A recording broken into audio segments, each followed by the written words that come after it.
अलैकुम वरहमतुल्लाहि वबरकातुहू। उम्मीद है आप सब लोग खैरियत से होंगे। पिछली वीडियो मैंने अपलोड कर दी है। सेक्शन 29 तक हम डिस्कस कर चुके थे। चैप्टर 3 है सीआरपीसी का। पहले भी आपको बताया था कि दोस्तों की फरमाइश पर हम सीआरपीसी का चैप्टर 3 चैप्टर 3 कंप्लीट करेंगे। उसके बाद हम वापस पीपीसी की तरफ आएंगे और इस सेक्शन 3 के अंदर कितने क्वेश्चन बनते हुए वो भी मैं आपके साथ डे बाय डे कॉन्टैक्ट में रहूँगा और आपको वो सारे क्वेश्चन सॉफ्ट कापी में भी किसी दोस्त को किसी बहन भाई को चाहिए होंगे वो भी प्रोवाइड करूँगा। इंशाल्लाह ताला उम्मीद है कि आपकी उम्मीदों पे पूरा उतरूँगा। तो अब हम शुरू करते हैं सेक्शन 30। सेक्शन 30 असल में मजिस्ट्रेट के मतलब है। Offence is not punishable with death. जो मजिस्ट्रेट के पास अख्तियार आता है वो किसी को सज़ाए मौत नहीं दे सकता। ये बात क्लियर कट है, चाहे उसकी स्टैंडिंग 20 साल भी क्यों ना हो जाए। 20 साल तक तो खैर वैसे ही वो बहुत सीनियर हो जाता है। अब देखते हैं कि सेक्शन 30 कहता क्या है। Nothing with standing any content in section 28 and 29, यानी सेक्शन 28 और 29 the notwithstanding anything contained in section 28 and 29, the provincial government may invest any magistrate of the first class with power to try as a magistrate all offences not punishable with death। Clear cut सी बात बता दी गई है कि magistrate जो 30 class का है वो किसी को सज़ाए मौत यानी कि सेंटेंस ऑफ डेथ नहीं प्रोवाइड कर सकता, नहीं दे सकता। आगे आते हैं हम सेक्शन 31 पर। 30 हो गया है, 31 पे आते हैं। तो सेक्शन 31 है sentence which high courts and session जजेस में पास, यानी कि हाई कोर्ट और सेशन जजेस कौन कौन से सेंटेंस पास कर सकते हैं। क्लास 1 क्या कहती है? ए high court may pass any sentence authorised by law. High court के पास मुकम्मल अख्तियारात है, मुकम्मल से भी मुकम्मल, कि वो कोई भी सेंटेंस पास कर सकती है। उसे ये लॉ ने, कानून ने मुकम्मल तौर पे इजाज़त दी हुई है। नंबर 2 पे अ सेशन जज और एडिशनल सेशन जज may pass any sentence authorised by law, यानी कि वो कोई भी सेंटेंस पास कर सकते हैं, चाहे वो सज़ाए मौत का हो, चाहे वो उम्र कैद का हो, चाहे कुछ भी हो। But any sentence of death, अगर डेथ का सेंटेंस पास करेंगे बाई एनी सच जज shall be subject to confirmation by the high court. अगर एडिशनल सेशन जज या सेशन जज किसी मुजरम को सजाए मौत का सेंटेंस पास करते हैं तो उसके लिए उन्हें हाई कोर्ट से कन्फर्मेशन लेने की ज़रूरत कंपलसरी है, क्योंकि ये लॉ में लिखा गया है। नंबर 3 पे असिस्टेंट सेशन जज की तरफ आते हैं जो कराची में होते हैं। आपको पहले बताया था असिस्टेंट सेशन जज एंड एडिशनल सेशन जज आर सेम। असिस्टेंट सेशन जज may pass any sentence authorised by law accept सिवाय उसके a sentence of death are of imprisonment for a term exceeding 7 year. Simple सी बात है, असिस्टेंट जज जो है वो कोई भी सेंटेंस पास कर सकता है एक्सेप्ट उसके सज़ाए मौत के या 7 साल के ऊपर के, क्योंकि ये कराची में होते हैं। ठीक है, इसके पास इतने अख्तियारात नहीं होते। नंबर 12 पे सेक्शन 32 पे आ जाता है सेंटेंस विच मजिस्ट्रेट में पास, यानी कि मजिस्ट्रेट के पास क्या क्या अख्तियारात होते हैं। तो इधर हम पढ़ते हैं मजिस्ट्रेट के पास जो जो अख्तियारात होते हैं उनकी पास क्या क्या होती हैं, वो किस हद तक सज़ा दे सकते हैं। इनमें थोड़ी सी अमेंडमेंट भी हो चुकी है। इंशाल्लाह ताला मैं कोशिश करूँगा कि नेक्स्ट टाइम आपको अमेंडमेंट के साथ पढ़ाऊँ, लेकिन अभी जो मेरे पास बुक है वो भी लेटेस्ट बुक है। होप सो दैट इसमें अमेंडमेंट भी लिखी गई हो। अमेंडमेंट ऑलरेडी हुई है, क्योंकि अब ज़्यादातर मजिस्ट्रेट फर्स्ट क्लास ही होते हैं, लेकिन कई जगह पर magistrate second class and third class भी हैं। Number 1 the courts of magistrate में पास द फॉलोइंग सेंटेंसेस, नेमली जो मजिस्ट्रेट की कोर्ट्स है वो फ़लाँ सेंटेंस पास कर सकती है, उनके पास फ़लाँ अख्तियारात हैं। Number 1 magistrate of the court of magistrate of the first class. जो मजिस्ट्रेट फर्स्ट क्लास की कोर्ट है वो कौन कौन से सेंटेंस किस हद तक पास कर सकती है? Imprisonment for a term not exceeding 3 year, magistrate first class 3 साल से ज़्यादा की सज़ा नहीं दे सकता। Including such solitary confinement as is authorized by law, fine not exceeding 45,000 rupees, अर्श दमान वाइपिंग, यानी कि वो ना तो उसे सॉलिटरी कन्फाइनमेंट दे सकता है, ना उसे 3 साल से ज़्यादा की सज़ा दे सकता है, और जुर्माना उसे 45,000 से ऊपर नहीं कर सकता। It is magistrate first class की पार्स हैं। नाउ हम आते हैं course of magistrate of second class. Magistrate की जो सेकंड क्लास है उसके अंदर क्या है? हाँ, मजिस्ट्रेट फर्स्ट क्लास में था अर्श और दमान भी वो नहीं दे सकता, सज़ा नहीं दे सकता। नंबर 2 पे आ जाता है imprisonment for a term not exceeding 1 year. जो मजिस्ट्रेट सेकंड क्लास है वो 1 साल से ऊपर की सज़ा दे ही नहीं सकता। इंक्लूडिंग सच सॉलिटरी कन्फाइनमेंट, ना ही वो सॉलिटरी कन्फाइनमेंट यानी सेक्शन 73, सेक्शन 74 जो हमने पाकिस्तान पीनल कोड में पढ़ा था उसके तहत हब्स बिजा में नहीं, उसको काल कोठरी में नहीं बंद किया जा सकता, उसके यानी कि उससे कोई सख्त किस्म का काम नहीं करवाया जा सकता। 1 साल की जिस बंदे को सज़ा हो उसके साथ ऐसा नहीं होता। As is authorize by law, क्योंकि उसे लॉ ने ये अथोराइज किया हुआ है। Fine not exceeding 15,000 rupees, only 15,000 से ऊपर वो फ़ाइन भी नहीं कर सकता। आई थिंक इसमें इतनी कोई ख़ास समझने वाली बात नहीं है। आगे हम आते हैं मजिस्ट्रेट थर्ड क्लास। जो मजिस्ट्रेट थर्ड क्लास है, court of magistrate third class, imprisonment for a term not exceeding 1 month, यानी मजिस्ट्रेट थर्ड क्लास के पास सिर्फ 1 माह तक की वो सज़ा दे सकता है, उसके ऊपर वो सज़ा दे ही नहीं सकता। फाइन नॉट एक्सीडिंग 3,000 रुपीज़, यानी अंदाज़ा लगा लें कि एक मजिस्ट्रेट थर्ड क्लास के पास सिर्फ इतनी मामूली इख्तियारात हैं कि वो 3,000 से ऊपर जुर्माना भी नहीं कर सकता। ये जो होते हैं मजिस्ट्रेट ट्राइस कंट्रोल वाले, ETC वाले, जिनकी ड्यूटी लगाई गई होती हैं, इन्हें स्पेशल जुडिशल मजिस्ट्रेट कह दिया जाता है, इनको हम मजिस्ट्रेट थर्ड क्लास में शामिल करते हैं। आगे पॉइंट 2 इसका कहता है the court of any magistrate may pass any lawful sentence combining any of the sentence which it is authorized by law to pass. Magistrate सिर्फ वही कानून को फॉलो कर सकता है जो उसे लॉ ने ऑथराइज किया हो, लॉ ने उसे दिया हो, लॉ ने उसे बताया हो। उससे हट के मजिस्ट्रेट कुछ भी नहीं कर सकता। इसके कुछ सिनॉप्सिस हैं, उसको डिस्कस करते हैं, आपको मज़ीद क्लियर हो जाएगा। स्कोप क्या है इसका?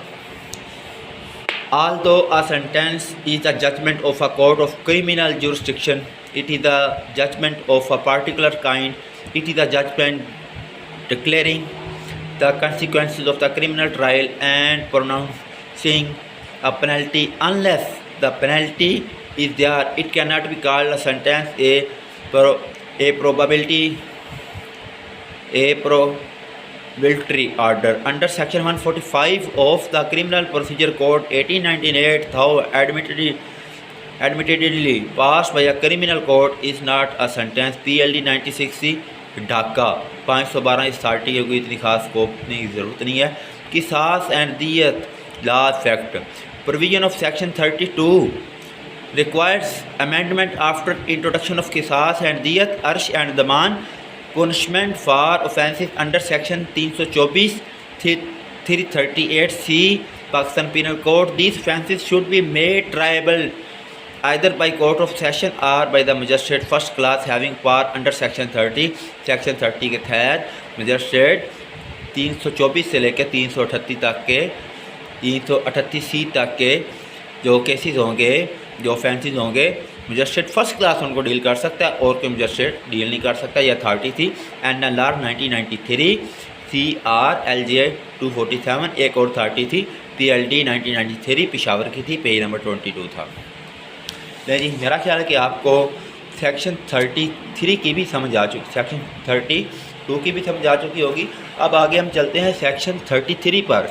इंतहाई इम्पोर्टेंट सेक्शन है और आई होप सो दैट आपको इसकी मज़ीद अच्छे से कोशिश करूँगा समझ आ सके। Powers of magistrate to sentence to imprisonment in default of fine. Magistrate के पास कौन सी पावर्स हैं जिनके तहत वो फाइन्स कर सकता है। क्लास 1 कहती है the court of any magistrate may award such terms of imprisonment in default of payment of fine as it authorised by law in case of such default provided that स्वाई इनके, यानी magistrate किन केसों में fine कर सकता है, आगे उसने प्रोवाइडेड दैट दे दिया। प्रोवाइडेड का मतलब होता है कि उससे हट के। The term is not in excess of the magistrate power under this code, यानी जो मजिस्ट्रेट के अख्तियारात में नहीं है, मजिस्ट्रेट उसको नहीं वो सज़ा दे सकता या फ़ाइन दे सकता। In any case class B कहती है in any case decided by a magistrate where imprisonment has been awarded as part of the substantive sentence has been awarded as a part of substantive offence, the period of imprisonment awarded in default of payment of the fine shall not exceed 1/4 of the payment of the fine shall not exceed 1/4 of the period of imprisonment which such magistrate is competent to inflict as punishment for the offence otherwise than as imprisonment in default of payment of the fine। 1/4 वो fine कर सकता है, सारे का सारा fourth वो fine नहीं कर सकता। ये मजिस्ट्रेट की पावर्स हैं। आगे क्लास 2 क्या कहती है सेक्शन 33 की the imprisonment awarded under this section may be in addition to a substantive sentence of imprisonment for the maximum term awarded by the magistrate under section 32, यानी 32 सेक्शन के अंदर मजिस्ट्रेट के जो बताया गया है कि आपके पास ये जो इख्तियार है मजिस्ट्रेट उससे हट के, उससे आगे, उससे के अलावा कोई भी किसी भी किस्म का ऑफेंस यूज़ यानी कि फ़ाइन, कोई पेनल्टी, कोई जुर्माना, कोई सज़ा नहीं दे सकता। आगे चलते हैं सेक्शन 34 पर। Higher power of certain magistrate के पास सबसे ज़्यादा पावर्स क्या होती हैं। The court of a magistrate specially empowered under section 30 सबसे ज़्यादा पावर सेक्शन 30 वाले मजिस्ट्रेट के पास होती हैं। आज आपको ये बात बताता चलूँ। मैं pass any sentence authorised by law, उसे लॉ ने जो ऑथराइज कर दिया है उसने उसके तहत सज़ा देनी है। एक्सेप्ट सिवाय उसके आ सेंटेंस ऑफ डेथ, यानी कि वो डेथ की सज़ा नहीं दे सकता। और imprisonment for a term accident 7 year, यानी वो 3 साल की सज़ा दे सकता है, वो 7 साल की सज़ा नहीं दे सकता। स्कोप और एप्लीकेशन इसकी है, ये एक अथॉरिटी है। In Punjab provision of section 30 and section 34 still remain part of CRPC 1985 PCR LJ 2334, ये पहले भी अथॉरिटी आ चुकी है। इसमें क्लियर कट उन्होंने बताया हुआ है कि मजिस्ट्रेट 10 ईयर 7 ईयर की सज़ा नहीं दे सकता। फिर एक और अथॉरिटी है under this section read with section 33 या sentence may be pass by imprisonment equivalent to 1/4 of 7 year in default of payment of fine. 30 है 35 PR 1885। इसमें अगर 7 ईयर की सज़ा है तो वो 1/4 दे सकता है। 7 साल का अगर आप 1/4 निकालेंगे तो वो 3 साल से कम ही बनेगा। आई थिंक क्लियर हो चुका होगा आपका ये सेक्शन 34 है, ओमिटेड हो चुका था। आप सेक्शन 35 पे आते हैं। Sentence in case of conviction of several offences at one trial, थोड़ा सा कॉम्प्लिकेटेड सेक्शन है। एक बंदे ने 2-3 किस्म के ऑफेंस किए हैं, 4, 5, 6, 7 किस्म के भी, तो उसका ट्रायल किस किस्म का होगा और कैसे होगा, इकट्ठा भी हो सकता है, अलग अलग भी हो सकता है। आसानी के लिए कोर्ट क्या करती है, क्योंकि कोर्ट के अखराजात होते हैं, स्टेट के अखराजात होते हैं, तो उसके लिए कोर्ट ये समझती है कि इसका ट्रायल तमाम केसेस जितने होते हैं सेम डे में रखा जाए। अलग अलग डे में भी हो सकता है, it is the decision of the court. When a person is convicted, अगर कोई बंदा कन्विक्टेड है एट वन ट्रायल ऑफ 2, 1 या 2 और मोर ऑफेंसेस या उससे ज़्यादा, the court may subject to the provision of section 71 of the Pakistan penal code sentence him for such offences to the several punishment prescribed, therefore which such court is competent to inflict such punishment which consistent of imprisonment to commence the one after the expiration of the other in such order as the court may direct, unless the court direct that such punishment shall run concurrently। तो simple सी बात है कि अगर एक से ज़्यादा cases चल रहे होंगे तो कोर्ट के पास मुकम्मल अख्तियार आता है कि वो एक केस को भी इकट्ठा सुन सकती है, सारे केसेस को भी इकट्ठा सुन सकती है, और अगर किसी बंदे ने 2, 3, 4, 5, 6, 7 ऑफेंस किए हों कि कुछ उसके ख़िलाफ़ मुकदमा चल रहे हों तो कोर्ट उनको अलग अलग भी सुन सकती। लेकिन कोर्ट अपने अखराजात बचाने के लिए, स्टेट अपने अखराजात बचाने के लिए कोशिश करती है कि उस बंदे का ट्रायल एक ही तारीख दी जाए।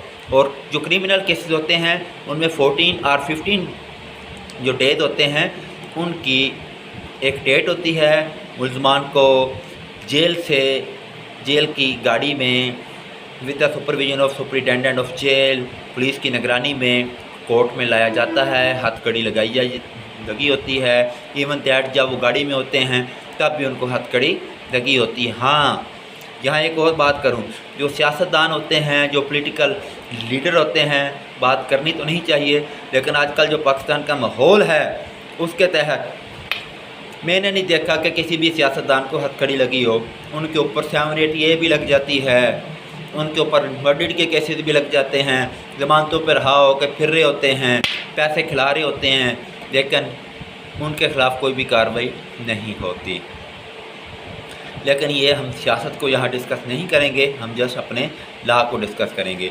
इसकी क्लास 2 सेक्शन 35 की कहती है, in the case of consecutive sentence it shall not be necessary for the court by reason only of the aggregate punishment for the several offences being in excess of the punishment which it is competent to inflict of conviction of a single offence to send the offender for trial before a higher court।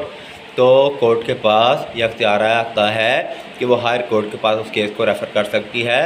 इसकी provided as follow, a maximum term of punishment, in no case shall such person be sentenced to imprisonment for a longer period than 14 years, जहाँ पे सज़ा 14 साल की होगी, क्योंकि magistrate तो 14 साल की सज़ा दे नहीं सकता। Number 2, if the case is tried by the magistrate the aggregate punishment shall not exceed twice the amount of punishment which he is in exercise of his ordinary jurisdiction competent to inflict।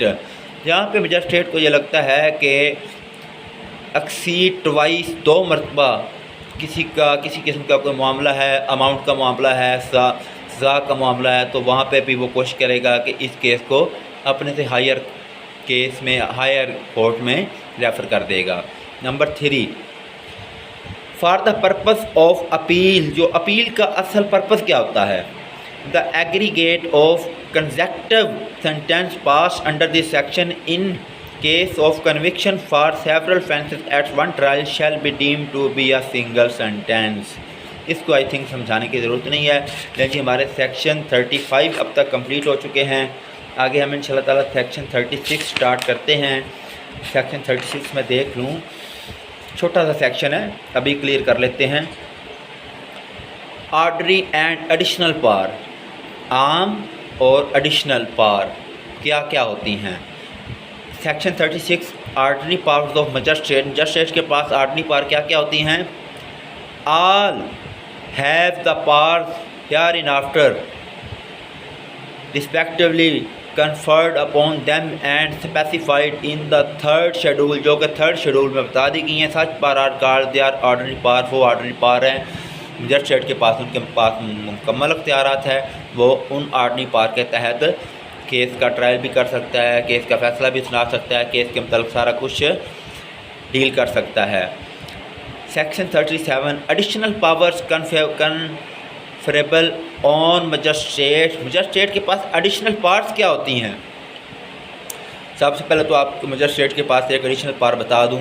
Section 145 just अगर ज़मीन का कोई issue होगा, magistrate के इल्म में कोई शख्स ले आए या मजिस्ट्रेट को खुद पता चल जाए तो मजिस्ट्रेट मुतल्लिका पुलिस को हुक्म दे के उस डिस्प्यूट को सेक्शन 145 पाकिस्तान पिनल कोड के तहत उस डिस्प्यूट को CRPC के तहत उस डिस्प्यूट को ख़त्म करने की कोशिश करेगी। लेकिन इधर बात और आ रही है कि एडिशनल पावर क्या है। On the recommendation of the high court की रिकमेंडेशन के मुताबिक the provincial government may in addition to the ordering power invest any magistrate with any part specified in the 4th schedule. जो 4th schedule में बता दिया गया है provincial government और हाई कोर्ट के हुक्म के मुताबिक मजिस्ट्रेट वो पावर अख्तियार कर सकता है। Provided that in the case of a judicial magistrate such power shall be conferred on the recommendation of the high court. यानी कि हाई कोर्ट के बगैर मजिस्ट्रेट कुछ भी नहीं कर सकता। मजिस्ट्रेट बेचारा तो खुद मुताज होता है सेशन जज का, हाई कोर्ट का, उसके पास तो बहुत लिमिटेड सी अख्तियारात होते हैं। फिर provided further that the provincial government may authorize a district magistrate to invest any magistrate subordinate to him with any of the parts specified in the part 2 of the 4th schedule. जो 4th schedule में part 2 के 4th schedule में बताया गया है कि जो district magistrate है वो किस तरह से मजिस्ट्रेट को सबऑर्डिनेट करता है कि आपने इस केस को किस तरह से हैंडल करना है। लेकिन जी हमारा सेक्शन 37 भी हो गया है। आगे हम सेक्शन 38 ओमिट हो चुका है, सेक्शन 39 रीड करते हैं और सेक्शन 40 और 41 हमारा चैप्टर 2 कंप्लीट हो जाएगा। इसके बाद हम CRPC को छोड़ देंगे। CRPC के हम सब्जेक्टिव क्वेश्चन करेंगे। जो पार्ट D है conferment continuance and cancellation of powers, section 39 mode of conferring powers. Class 1 the conferring power under this code the provincial government may be order. जो प्रोविंशियल गवर्नमेंट होगी वो order देगी। Then empower person specially by name, उसका कोई name होगा, और in virtue of their office या उसका कोई ऑफिस होगा, और classes official generally by their official title. यानी कि सेक्शन 39 में जो पावर्स प्रोविंशियल गवर्नमेंट देगी वो किसी भी शख्स को दे सकती है, उसे कोई ऑफिस दे सकती है, किसी भी ऑथोराइज पर्सन को जिसे वो कैपेबल समझती हो, जिसे वो समझती हो कि ये बंदा ये काम कर सकता है, उसको ये अख्तियारात दिए जा सकते हैं। आगे सेक्शन इसका क्लास 2 है। Every such order shall take effect from the date on which it is communicated to the person so empowered. किस डेट को ये ऑर्डर दिया जाएगा उसी डेट से ही वो बंदा जिसको ये अख्तियारात दिए गए होंगे आप अपनी अपनी पावर को शामिल कर सकता है। आगे सेक्शन 40 है पावर्स ऑफ ऑफिसर्स अपॉइंटेड। जिन ऑफिसर्स को अपॉइंट किया जा सकता है उनकी पावर्स क्या हैं। Whenever any person holding an office in the service of government, कोई भी शख्स जो गवर्नमेंट का मुलाजम है who has been invested with any powers under this code, उसके पास इस कोड के तहत मुकम्मल पावर हैं। Through out any local area, कोई ख़ास एरिया, इज अपॉइंटेड जहाँ पे वो अपॉइंट हुआ हो, टू एन इक्वल और higher office of the same nature, वो ऑफिस उसके इक्वल हो या उससे हायर हो, लेकिन बेशक वो अपॉइंट हुआ हो उसके पास अख्तियारात हैं with in a like local area under the same provincial government. क्योंकि उसे प्रोविंशियल गवर्नमेंट ने अख्तियारात दिए हुए हैं तो वह प्रोविंशियल गवर्नमेंट के ही तहत काम करेगा। He shall unless the provincial government otherwise direct or has otherwise directed exercise the same power in the local area in which he is so appointed. तो प्रोविंशियल गवर्नमेंट किसी भी शख्स को अपॉइंट कर सकती है, चाहे वो कैपेबल हो चाहे वो कैपेबल नहीं भी है, उसके पास अख्तियारात हैं, बट वो लॉ को समझता हो तो प्रोविंशियल गवर्नमेंट उसको ऑथोराइज कर सकती है कि वो इन चीज़ों को डील कर सके। आगे लास्ट सेक्शन है चैप्टर 3 का 41 विड्रावल ऑफ पावर, कि उसके पास से तमाम पार्ट्स ख़त्म कैसे की जा सकती हैं। The provincial government may on the recommendation of the high court, जो प्रोविंशियल गवर्नमेंट सूबाई गवर्नमेंट होगी with the help of high court की मर्जी को रखते हुए मद्देनज़र विड्रा ऑल और any powers conferred by it under this code on any person or magistrate. किसी भी शख्स को, किसी भी पर्सन को, किसी भी मजिस्ट्रेट को उससे पावर विड्रा कर सकती हैं।